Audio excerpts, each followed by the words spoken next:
saja normal distribution. Okay. Kena buat introduction. Kemudian item B adalah jawab semua soalan menggunakan manual calculation. Okay. Manually kira seperti you jawab dalam exam tu. Okay. Dalam test dan sebagainya. So buat manually lah. Okay. Dan C adalah presentation of data using technology. Maksudnya contoh kalau soalan diminta untuk buat normal histogram contoh. Dalam part B you buat lukis secara manual. Dalam part C guna Microsoft Excel, atau kalau you nak explore any software lain contohnya macam SPSS pun boleh. Sekiranya you nak explore software statistik, okay, untuk nak draw histogram, nak calculate standard deviation, variance and so on, pun boleh, tak ada masalah. Okay. Dan yang ketiga ialah part D ni, yang ni source of data, maksudnya you kena provide evidence lah source of data. Ada certain soalan yang memerlukan you collect daripada respondent, daripada orang perseorangan, collect data. So attachkan sekali lah sekiranya you buat daripada you collect data daripada Google Form dan sebagainya. Ada juga data daripada soalan nanti yang diminta untuk you cari data, contoh macam data COVID dan sebagainya. So provide evidence daripada website mana yang you collect the data. Dan website tu mestilah website official lah, bukannya website yang tak sahih dan sebagainya. So this is the sample output, maknanya you punya format lah of the report. So soalan dia ada 10 soalan berdasarkan group. Okay. Collect a set of data based on the following case study. So soalan 1 untuk group 1, soalan 2 group 2 dan seterusnya. Okay. So contoh untuk group yang pertama, collect GPA of 50 diploma students in semester 1 session 2020-2021.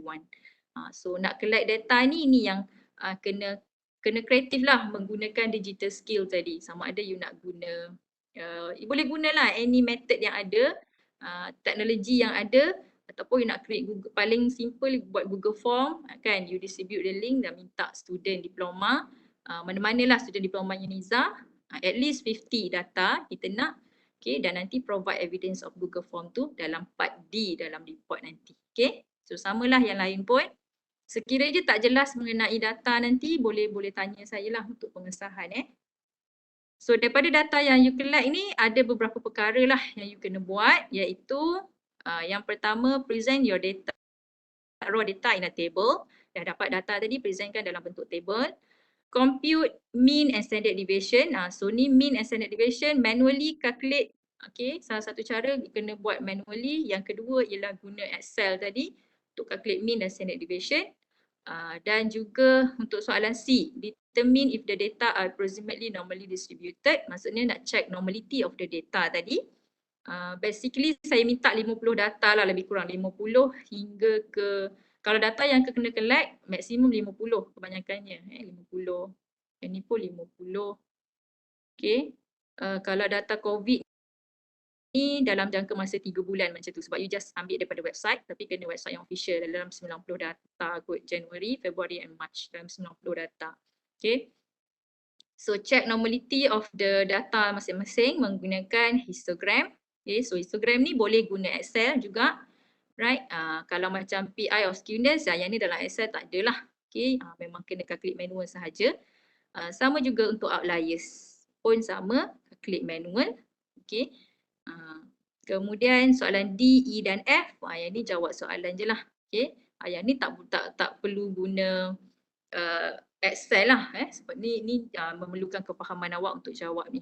Find the value that separate the bottom 10% of the data. Konsep ni sama dengan kita belajar tadi. Tadi yang example Police Academy adalah top 10%. Okay, this one is bottom 10%. Dapatkan data value dia, dapatkan nilai X untuk bottom. Okay. Dan dapatkan nilai X, okay, find the value that lies in the top 80%. Dan last sekali ialah values that lies between, yang ni in the middle, yang mana soalan ada satu example tadi dalam slide saya tak explain lah. Okay, yang tu sebenarnya tak ditanya pun dalam test dan sebagainya, tapi saya include dalam assignment sebab dia adalah extension kepada knowledge yang awak belajar lah. Okay. Lies in between 40 and 60. Maksudnya ada dua nilai X yang you kena cari. Okay. So tu je lah basically dapatkan data, kemudian jawab soalan-soalan berikut. Okay, dalam menjawab, follow the format yang diberi kat atas tadi. You kena buat manual calculation dan juga guna Microsoft Excel lah for the few formula macam mean, standard deviation dan juga histogram. Okay.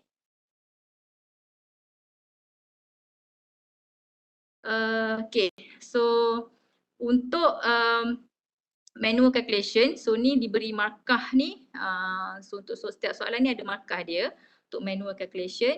Dan untuk penggunaan digital skill tadi, saya akan tengoklah bagaimana kreatifnya you all mencari data menggunakan source daripada mana, maksudnya website yang diktiraf ataupun tidak, ataupun cara you nak collect data guna Google Form ke, ataupun you ada cara yang lebih baik ke. Okay, so kita nilailah kat situ dan macam mana you draw histogram menggunakan Excel ataupun you guna software lain ke. So kat situ ada markah lah untuk digital skill. Kemudian manual calculation ni yang you calculate manually, yang itu diberi markah untuk part you punya cognitive skills ataupun kita nak test you punya kefahaman lah terhadap topik ni. Okay. Right, ada soalan ke berkenaan dengan assignment?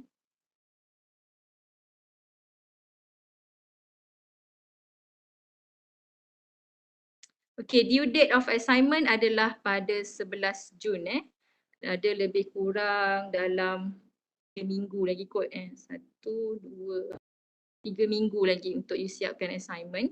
Okay, you have a lot of time lah untuk buat. Bermula dengan data collection dulu, kemudian boleh buat ni. Cuma saya nak share satu lagi, kalau nak gunakan Excel, dia tak boleh guna Excel yang ni. Okay, if you akan ada Microsoft Excel ni, tapi daripada Excel biasa ni, you kena add on dulu untuk membolehkan you guna data analysis bagi nak draw histogram. Kalau kita guna yang biasa ni, dia tak ada. Saya dah adalah sebab saya dah add. Okay, actually kalau kita guna yang standard punya Microsoft Excel, dia tak ada untuk kita draw histogram tu. Untuk draw graph yang biasa ada graph, time series, pie chart tu ada. Okay, so ni kena explore benda baru sikit lah. Okay, you ambil dekat option. Kat option ni, kemudian add in. Kena cari dekat sini, bawah ni, manage ni. Okay, dia ada, kena ambil Excel add in ni. Okay.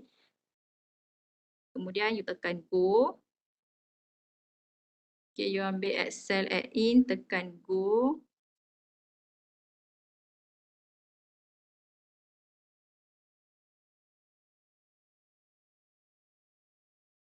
So ambil pada analysis toolpad dengan analysis toolpad VBA.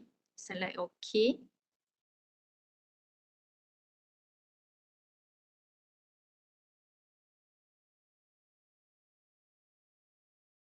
Kemudian you pergi dekat data. Kemudian dia ada yang ni, data analysis ni. Kat data, kemudian hujung tu you akan ada data analysis.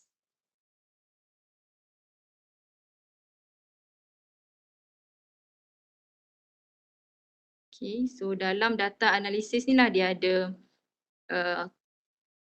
descriptive statistik ada. Okay.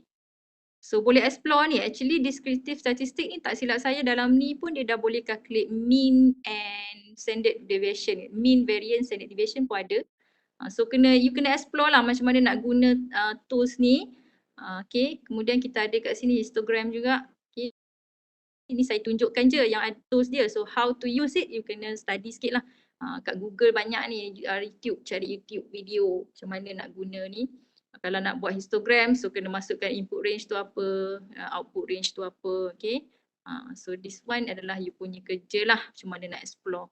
Sama juga untuk dapatkan descriptive statistics pun sama, kena masukkan data dulu. So nanti cuba try apa info yang diberi kalau buat descriptive. Tak silap saya ada mean dengan variance dan standard deviation pun ada kat sini. Okay. Atau another option kalau you nak calculate mean, so guna standard je lah yang average tu pun boleh kan. Ni ambil average and then you select the data. Kena ada data dululah, nanti keluarlah average ataupun mean and then standard deviation. So STDVE P untuk population, STDVE S ni untuk calculate standard deviation for the sample. Okay, so you boleh pilih this one and select the data, akan keluar nilai standard deviation. So boleh double check nanti, awak guna manual calculation dengan guna Excel dapat tak nilai yang sama bagi mean dan juga standard deviation. Okay, so tu sajalah kot penerangan daripada saya berkenaan dengan assignment. Okay, so assignment nanti saya akan buat link dekat Clip, so you submit report tu dalam Clip lah nanti sebab Clip sekarang ni memang under maintenance, internet sources yang valid dan official lah, okay, ataupun menggunakan another platform untuk dapatkan data yang berbentuk survey tadi, okay, yang you kena survey berat pelajar ataupun GPA pelajar dan sebagainya. So tu kita tengok lah. Excellent ability to collect data and information through the use of digital ataupun internet sources. Okay. Dan aspek yang kedua dalam digital skill saya tengok dari segi data process, how you process, it's not process kot, dia analisis dari segi analysis of data, iaitu excellent ability to use different type of analysis tools. So maksudnya macam tadi tu dalam Microsoft Excel you boleh guna function histogram, kemudian guna juga function descriptive statistics contoh so yang tu kita tengoklah, okay, you ada tak ability tersebut ataupun you memang tahu untuk manual calculation sahaja. Okay, so kalau manual calculation untuk analysis of data using statistical tools ni ataupun analysis tool ni tak ada markah lah. Okay, yes, boleh. Saya akan sharekan rubrik dan juga assignment. Okay, soalan assignment dan juga this rubrik saya akan share dalam WhatsApp group nanti. Okay, untuk yang repeaters, dalam kelas saya tak silap saya ada 3 orang yang repeaters daripada FIK. Seorang lelaki, 2 orang perempuan. Tak silap saya ada 3 lah.